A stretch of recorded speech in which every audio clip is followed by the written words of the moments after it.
7:40 in Trinidad and Tobago. Well, in keeping with the tradition of hashtag Throwback Thursdays, how about we revisit 1972? Yes, 50 years ago, Carnival time, and the groundbreaking composition Pan on the Move by Ray Holman. 50 years later, a documentary about the song's creation, its success, the challenges, and everything else in between is now available on Mark Loquan's YouTube channel. Executive producer of the film, Mark Loquan, along with the man himself, Ray Holman, musician, composer, arranger, joining us now. Very good morning, gentlemen. Thanks very much for joining us. I can't get Mark Loquan told to talk about NGC, but anything else, he's always available. And he's not in Toronto right now, where we spoke to him last about the documentary that he was involved in, and he was asking me about it a little while ago, but I didn't see it yet because always finding some excuse not to do what I need to do. But we have our two guests with us. Mark Loquan, back here in Trinidad and Tobago. Tell us about Pan on the Move. Good morning to you, Mark. Good morning. Well, Pan on the Move, as everyone, well, a lot of people in the panel will know that Pan on the Move was the first composition done by a pan man, so to speak. Before that, it was Calypsonians that people, they were using their music, including Ray. But Ray decided to rebel against that streak, and that caused a lot of, I guess, drama and tension at that time, which Ray can describe. But I think the trail of that, 50 years ago to now, the trail of that is original music for Pan, left by the likes of Dr. Len Boogsy Sharp, Ken Fillmore, and many others. So without Ray kind of taking that step and undergoing some of the changes that he started, I think we wouldn't have had that. So it was just by chance, actually. I listened to the song that he had put out on an album in 2020. And that kind of sparked me to say, well, Ray, please teach me this song. I like the changes. I like the melodic structure.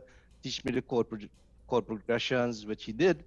But he was telling me all the stories that he went through. And that is what triggered the whole documentary. Because I called him the next day and say, Ray, you can't hide this from the world. Look at what you went through. Look at what you caused. Boogsy's right here with us. You're right here with us. At least we should pay tribute to you and Boogsy and the likes of all the original composers and arrangers. And that's how it started for Zero. And well, actually, I'm on your YouTube page right now, Mark Loquan, and I'm seeing it there, Pan on the Move, 1972, its journey and impact, a 50th anniversary tribute to Dr. Ray Holman. So let's get Mr. Holman's perspective as well. Good morning to you, sir. Thanks very much for joining us. What would have prompted you to do what you did in 1972 and actually produce a tune for Pan specifically? Good morning to you. Good morning to you, Fazir, and thanks for having us. It's simply that after all the years of arranging music for Panorama and out of Panorama, it occurred to me that the steel band arrangers, we didn't really have any music of our own. I had written a few songs that we had recorded to an album to start it. But we didn't really, Panorama was the big thing. And we didn't really have a stake in it as such, in the sense of we had original music that could be identifiable as ours. And that really hit me that when you went to a Calypso tent, I never heard the same tune twice. Every Calypsonian had a tune that was unique to them. And I said, why is it not like that with the Pan? Why aren't we producing something that is ours? So I made the decision. Starlet had been at the top for was the most popular band in Trinidad. And I said, if you have to make any change, the time to do it is when you're at the top. So I decided to make that change. And in other words, set the Pan fraternity free. We could do our own thing. We don't have to always depend on the Calypsonian.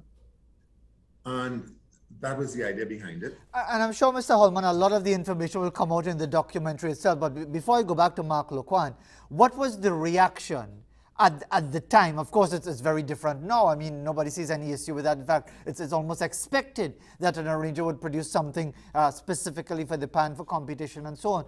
But what was the reaction at the time to that bit of innovation? The reaction at the time, well, when we first signaled our intention to perform this song at Panorama, the reaction from the Pan community was fine. They saw no problem with it. As a matter of fact, in their minds, they were thinking that I could not produce a piece of music, original composition that had compete with Sparrow and Kitchener. Sparrow and Kitchener they were the ones who had been producing most of the music that the steel bands played. So they were unanimous in their approval. Yes, allow Salif to play their own tune because they thought that would be one band in contention, one band less that they had to deal with. The Calypsonians, on the other hand, had a problem with it, that we couldn't get anybody to sing the song because Pan Tramigo was saying you have to have lyrics to it and for it to be a calypso and all kind of thing. So we had to search for somebody to sing the song. All doors, whatever door we knocked on was closed. We hit upon the Baron, who had a big hit at the time, Shorty, the Baron. Shorty Lickshi, that was a very big hit, that was his first hit. The Baron said he would love to sing the song, and he said, tomorrow we're going to make the final arrangements and so on.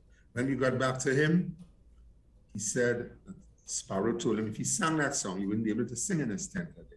So of course, he turned it down. So the guys around the band and, tried to get between the guy called Ernest Grace. He tried his best to get a calypsonian. And eventually, Alvin Daniel, who wrote the lyrics, he made a recording of the song, which I never really heard. And eventually, they got Singing Diane. It was sort of a rush, and she sang it. She sang it in a key that was much too high for her because the music already been set for Tony Riccard. This is a whole episode of missteps, But suffice it to say that my head was into producing a superb arrangement of Pan on the Move. So I didn't allow myself to be sucked into that, to be distracted. Some people within the steel band ranks had a problem with it eventually. When we placed first in the North Panorama, in the preliminaries and North Panorama finals, that is when the outcry really started. It was unfair to have this band play their own tune and so on. And I'm sure there's going to be a lot more in the story, Mr. Holman. But going back to Mark Loquan, Mark, it was about a month ago when we spoke about the video, A Better Tomorrow, and now we have this documentary that, looking at it here, it's 47 minutes long. Tell us about that work in putting it together and why it's important to document these sorts of experiences from so many years ago. Well, I think, the historical significance of this song in particular, I mean, this really started the whole wave of original music. As a composer myself, I was trying to understand how, how that all started myself. And the stories Ray was telling me, you couldn't find it in a book anywhere. You would read the first composition done by a Pan on the Move, but you couldn't find the stories of what went on, what it caused, how it evolved. And I really want to thank the producer director of this documentary, but I just had the idea.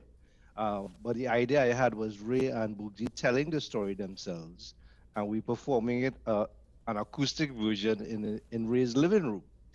And that's what the documentary includes. But I think Gerelle and her associate Tyker Phillip did all the research. They talked to Alvin Daniel, the lyricist. They talked to Singing Diane, tracked down Singing Diane, who has not been in Trinidad for many, many years. She sang the tune, and they gave their stories. People from Starlift gave their stories, what was going on at the time. And I thought this was so important to capture. And at the same time, while we were doing this project, Len Bugsy Sharp received his honorary doctorate in January 2021. Later that year, October 2021, bearing in mind we started this project back in September 2020, Ray also received his honorary doctorate. So it all showed me, at least it confirmed to me, that the project that we started, a year and a half ago, was so important because their own contribution was being recognized around the same time. And it just so happened that we were trying to get this done in by the time Ray got his doctorate. It wouldn't allow us to do it. There were so many difficulties, but fortunately, here we are. For Carnival 2022, 50 years later, we can pay tribute to Dr. Ray Holman and Dr. Len Bugzi Sharp for following in those steps and creating those first steps of original music, which today, when you look at it, it's a bit ironic because, it was a move away from the Calypsonians. Ray creating his own music. Decades passed where we created great music like Pan by Storm and all of these other things. But here we are now back to the point of using Calypsonians music, or soca artist music, I should say. But you have to ask yourself, how do the people of the future, how do the young people learn from this? What are the lessons here? Because, as Ray would say many times, we can create our own music. We have enough, people young and old who can actually create music for the instrument. So that is why we did it. And just before time runs out on us, and I'll get a final word from Mr. Holman as well. The documentary is available on your YouTube channel. Yes, and one of the ideas. Yeah, one of the ideas is how do we kind of like bring this to the world, and you have a choice. Say, okay, let's do something. Let's charge people.